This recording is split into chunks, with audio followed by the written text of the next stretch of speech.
Are you ready for the most talked about horror movies of 2025? Mysterious curses, creepy clowns, deadly traps, and the living dead. All this awaits us in the upcoming films. Which of them will really make us shudder, and which will turn out to be another empty shell? Let's find out!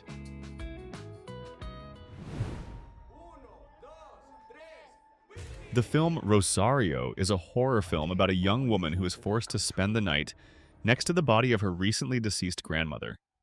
While waiting for an ambulance to arrive, Rosario encounters frightening supernatural phenomena associated with a curse that has haunted her family for generations. The director was Felipe Vargas, for whom this work was his debut in a full-length film. The main role was played by Emerald Tubia, known for the series Shadowhunters. Her partners on the set were David Dastmalchian and Jose Zuniga. The film is scheduled for release on May 2nd, 2025 in the United States. The plot of the film unfolds in the conditions of a heavy snowfall, which locks Rosario in her grandmother's apartment. Forced to spend the night next to the body of the deceased, she encounters otherworldly forces that have taken over her grandmother's body and tries to survive battling a family curse. Rosario promises to be a tense and atmospheric horror film exploring themes of family secrets and supernatural phenomena. It will be interesting to see how debutante director Felipe Vargas manages to create suspense and keep the viewer's attention throughout the film.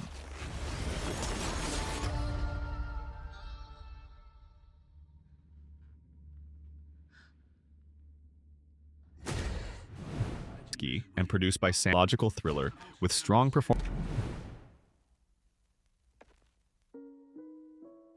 Together is a body horror film directed by first-time director Michael Shanks. It stars Dave Franco and Allison Brie as Tim and Millie, a married couple who move to the countryside in an attempt to start a new life. However, their plans are disrupted by a supernatural event that dramatically changes their relationship and physicality.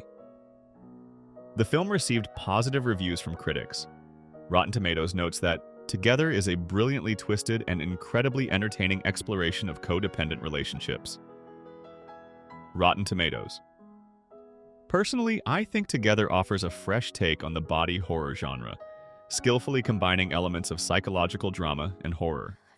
The use of practical effects and visual techniques creates an atmosphere of tension and discomfort, making the film a memorable experience for the viewer.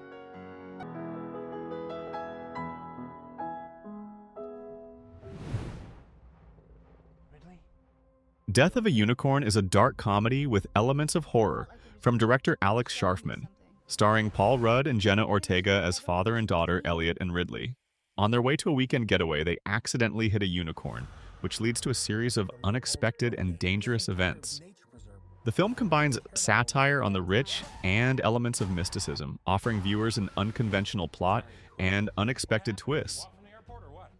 The film premiered on March 8, 2025, at the South by Southwest Festival, and the film will be released on March 28, 2025. On the Rotten Tomatoes website, the film has a rating of 65% based on 54 critic reviews. Renowned film critic Roger Ebert noted that, despite an interesting idea, the film lacks depth and suffers from a predictable plot. The film's plot revolves around Elliot and Ridley, who, on their way to a meeting with their bosses, hit a unicorn. They deliver its body to a shelter owned by a large pharmaceutical company, where it turns out that the unicorn's body parts have healing properties. The greedy owners of the company seek to use these properties for their own interests, unaware of the deadly consequences of their actions.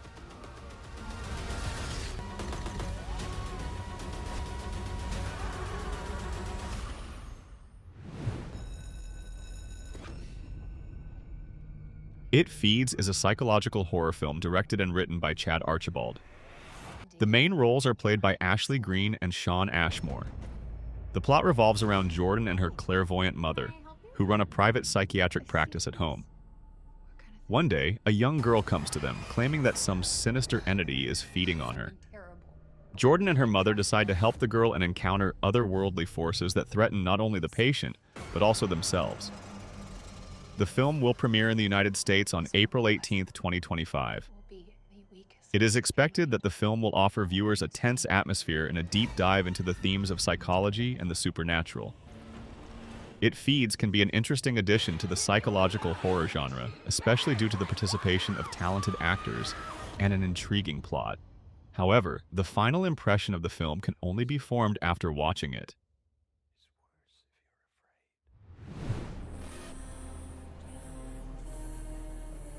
The Return of the Living Dead film continues the cult horror series that began in 1985. The action of the new part takes place 18 months after the events at the Uneeda warehouse in Louisville, Kentucky.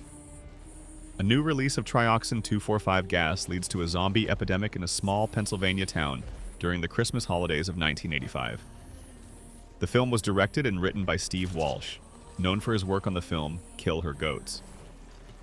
A special feature of the new part is the use of practical special effects without the use of CGI, which emphasizes the return to the roots of the series.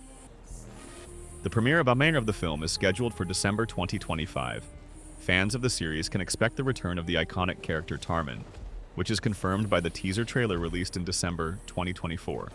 Personally, I think Return of the Living Dead has the potential to renew interest in the series by combining classic horror elements with a modern approach to special effects.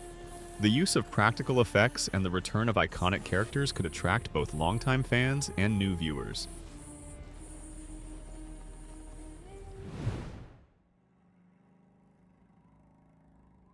The film Clown in a Cornfield takes viewers to the provincial town of Kettle Springs, where teenager Quinn and her father are trying to start a new life.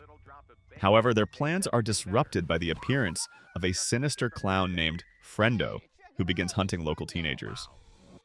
The film was directed by Eli Craig, known for his work on Slaughterhouse Vacation. The main roles were played by Katie Douglas, Kevin Durand, and Will Sasso. The film premiered at the South by Southwest Festival on March 10, 2025, and will be released in wide release on May 9, 2025. Film critics note that the film successfully combines elements of a classic slasher film with a modern approach.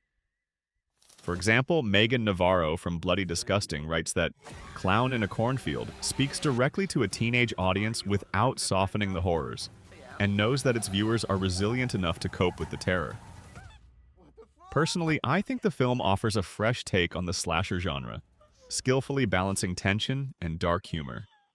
The image of Friendo the Clown could become a new symbol of horror culture, and the dynamic plot and atmosphere make the film worthy of attention from fans of the genre.